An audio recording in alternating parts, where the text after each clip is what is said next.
एक यूट्यूबर जो अपने राज्य को बदनाम करता है भ्रामक खबर फैला करके, हुँ, 2 राज्यों में लड़ाई लगवाने का प्रयास करता है। हुँ, बिहारी अस्मिता हुँ, और बिहार के मान-सम्मान, प्रदेश के मान-सम्मान पे हुँ, जो ठेस पहुँचाता है, बिहार को बदनाम करता है। जब उसकी सच्चाई मालूम हो या चल जाती है, हुँ, तो उस यूट्यूबर को गिरफ्तार कर लिया जाता है। उसने खबर गलत चलाया और उस यूट्यूबर के साथ कुछ राजनेताओं ने भी बढ़-चढ़ कर इसमें हिस्सा लिया हुँ, और इसको आग की तरह भड़काने का काम किया। हुँ, और अब बिहार बंद की बात कर रहे हैं लोग। क्या एक यूट्यूबर के लिए बिहार बंद होगा? हुँ, और वो यूट्यूबर जो प्रदेश का सम्मान पे उसने प्रश्न चिन्ह लगा दिया। अगर ये मामला और आगे बढ़ता, तो साउथ इंडिया के जो लोग बिहार में काम करते हैं, हमारे भाई-बहन, उन पे अगर अटैक्स होते, तो क्या ये यूट्यूबर और राजनेता जो आज बड़ी-बड़ी बातें कर रहे थे, हुँ, क्या उसकी ज़िम्मेवारी लेते? क्या उसको रोक पाते? और उसके प्रतिकार में फिर हमारे बिहारी भाइयों को अगर पूरे देश में डिस्टर्ब किया जाता, प्रताड़ित किया जाता, मारपीट किया जाता, तो उसका ज़िम्मेवार कौन होता? हुँ, यही लोग ज़िम्मेवार होते ना। जब प्रदेश की बात आती है, तो सबको एक होना चाहिए। हुँ, आपके अपने प्रदेश को नहीं बदनाम करना है। हुँ, आज आप उसको बदनाम करने में लग गए, हुँ, प्रदेश को। आप उस पे वहाँ तक पहुँच जाते हैं, वहाँ से खबर चलाते हैं, पूरा प्रदेश में आग लगने की ऐसी स्थिति हो गई। तो ये तो सही नहीं है, तो कानून अपना काम करेगा ही। अगर वो सही थे, तो उनको फरार नहीं होना चाहिए था, उनको तो खुद ब खुद पुलिस के सामने आना चाहिए था। हुँ, तो अगर आप पर केस हुआ है, आप गलत चीज़ें वीडियो बना करके आप भ्रामक खबरें चला रहे थे, तो सरकार तो उस पे एक्शन लेगी ना, क्योंकि हुँ। आपके प्रदेश की बात है ये, छोटी-मोटी बात नहीं है। तमिलनाडु के मामले को लेकर के बिहार पुलिस लगातार जो है वो छापेमारी कर रही है। कई यूट्यूबर को भी गिरफ्तार किया गया है।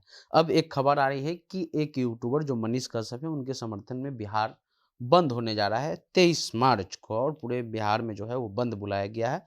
बंद बुलाने वाले नेता हैं आशुतोष कुमार जो ब्राह्मण भूमिहार एकता मंच चलाते हैं। लेकिन जब ये मामला हुआ तो कई बिहार के नेता तमिलनाडु गए, उसमें चिराग पासवान से लेकर के अन्य और भी नेता हैं और उनका कहना था कि बिहार सरकार जो है इस रवैये पर तेजस्वी यादव वहाँ जाते हैं, बस केक काट करके चले आते हैं और उनको बिहारियों का कोई फ़िक्र नहीं है। हमारे साथ आदित्य पासवान जी हैं जो कांग्रेस के एससी विंग के प्रवक्ता हैं। आपकी सरकार पर सवाल उठा कि वो असंवेदनशील है, केक काटती है, केक काट करके चली आती है। इस मुद्दे पर कोई स्टालिन साहब से बात नहीं की। अब जब कार्रवाई हो रही है, एक तरह से खबर आ गई कि क्या वो भ्रामक था या नहीं था, तो भ्रामक भी था। अब ये कहा जा रहा है कि बिहार बंद होगा। तो कैसे इसको आपकी सरकार हैंडल कर रही है? मतलब एक यूट्यूबर जो अपने राज्य को बदनाम करता है, भ्रामक खबर फैला करके, हुँ, 2 राज्यों में लड़ाई लगवाने का प्रयास करता है। हुँ, बिहारी अस्मिता हुँ, और बिहार के मान-सम्मान, प्रदेश के मान-सम्मान पे हुँ, जो ठेस पहुँचाता है, बिहार को बदनाम करता है। जब उसकी सच्चाई मालूम हो या चल जाती है, हुँ, तो उस यूट्यूबर को गिरफ्तार कर लिया जाता है। हुँ, गिरफ्तारी कितनी सही है, ये सभी लोग जान रहे हैं हुँ, कि उसने खबर गलत चलाया और उस यूट्यूबर के साथ कुछ राजनेताओं ने भी बढ़-चढ़ कर इसमें हिस्सा लिया हुँ, और इसको आग की तरह भड़काने का काम किया। हुँ, माननीय विजय सिन्हा जी ने तो यहाँ तक कहा था कि अगर ये खबर गलत होगी तो मैं माफ़ी माँगूँगा। हुँ, माफ़ी भी नहीं माँगा उन्होंने। हुँ, चिराग पासवान जी वहाँ तक पहुँच गए, तमिलनाडु तक पहुँच गए थे। हुँ, अब ये साबित हो चुका कि ये खबरें जितनी चल रही थी, ये गलत थी और इससे राज्य हमारा बदनाम हुआ। हुँ, और अब बिहार बंद की बात कर रहे हैं लोग। क्या एक यूट्यूबर के लिए बिहार बंद होगा? हुँ, और वो यूट्यूबर जो प्रदेश के सम्मान पे उसने प्रश्न चिन्ह लगा दिया। हुँ, आज हमारे पूरे देश में बिहारी भाई लोग काम करते हैं। अगर इस मामले को अगर ये मामला और आगे बढ़ता, तो साउथ इंडिया के जो लोग बिहार में काम करते हैं, हमारे भाई-बहन, उन पे अगर अटैक्स होते, तो क्या ये यूट्यूबर और राजनेता जो आज बड़ी-बड़ी बातें कर रहे थे, हुँ, क्या उसकी ज़िम्मेवारी लेते? क्या उसको रोक पाते? और उसके प्रतिकार में फिर हमारे बिहारी भाइयों को अगर पूरे देश में डिस्टर्ब किया जाता, प्रताड़ित किया जाता, मारपीट किया जाता, तो उसका ज़िम्मेवार कौन होता? हुँ, यही लोग ज़िम्मेवार होते ना। तो मेरा तो ये मानना है कि बिहार बंद तो खैर होगा नहीं। हुँ, ये इतना बड़ा ये लोग ऐसे कुछ भी नहीं है कि इनके कहने पे पूरा बिहार बंद हो जाएगा। हुँ, दूसरा हमारा ये मानना है और सरकार से अनुरोध भी है कि जिस तरह से इस यूट्यूबर को गिरफ्तार किया गया है, उसी तरह से जितने भी नेता लोगों ने इसमें उसका साथ दिया, उन पे भी कार्रवाई होनी चाहिए हुँ। और उसी तरह की कार्रवाई होनी चाहिए ले ताकि ये एक आगे के लिए वो स्टैंडर्ड सेट हो सके कि आप अभिव्यक्ति की आज़ादी के नाम पर हुँ, अपने राज्य की हुँ। अस्मिता के साथ नहीं खिलवाड़ कर सकते हैं। दूसरा सवाल ये है कि बहुत लोग सवाल कर रहे हैं कि आपकी बिहार पुलिस कह रही है कि आदतन अपराधी थे वो और आपकी सरकार को गिराने की धमकी भी दी गई कि 180 दिन में आपकी सरकार हम गिरा देंगे। तो वो आदतन अपराधी आपके एक मंत्री का इंटरव्यू ले लेता है, आपके शिक्षा मंत्री का इंटरव्यू ले लेता है, कई जगह पर उसको सम्मानित कर दिया जाता है, जब वो फरार है, कोर्ट के अनुसार वो फरार है। ये कैसे? तो देखिए, कानून अपना काम करेगा।